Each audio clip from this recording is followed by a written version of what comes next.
I like this new thing the UFC is doing where they're taking their feature bout, use Tyron versus Till. They put Usman in. Okay, and now what I mean by they put Usman in is they call him up, they reach a deal, they go, hey, go train, make sure your weight's good, get a license in Texas where the fight's going to take place.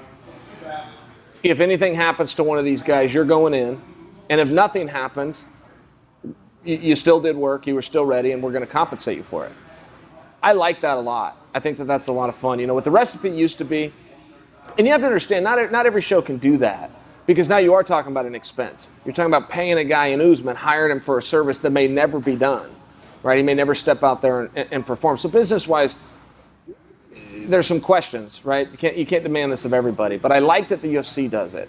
And I'll tell you what the recipe used to be, real simple from the beginning of Dana's time over there. Whatever your main event is, let's say that's at 205 pounds. You're going to put a feature match on that card at 205 pounds. Same weight class, but you're also going to feature it. You're going to build it. You're going to promote it so that those two guys are known. And whether they get over and they're huge box office attractions or not, the gamble, the hedging of the bet is, in case I need to pull one of those guys out and bump him up to the main event, at least people will be familiar with him. So I'm going to put some resources into that. That's a very good and solid recipe, and it's really kept the UFC above float for years and years. But I will admit, I like what they're doing now even more. I like the fact that one of those feature bouts is not going to get disrupted. We are going to see that. All the marketing and all the campaign, the training between those two guys, it's going to stay intact. But we also know who's going to come in to save the day in the main event, should it need to happen. I just think it's fun. I think it's fun. I think it's a fun talking point.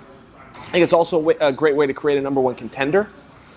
It may also be a great way to find out who your number one contender should not be, right? So those guys that are put in that spot, Usman in this case, he's got a responsibility.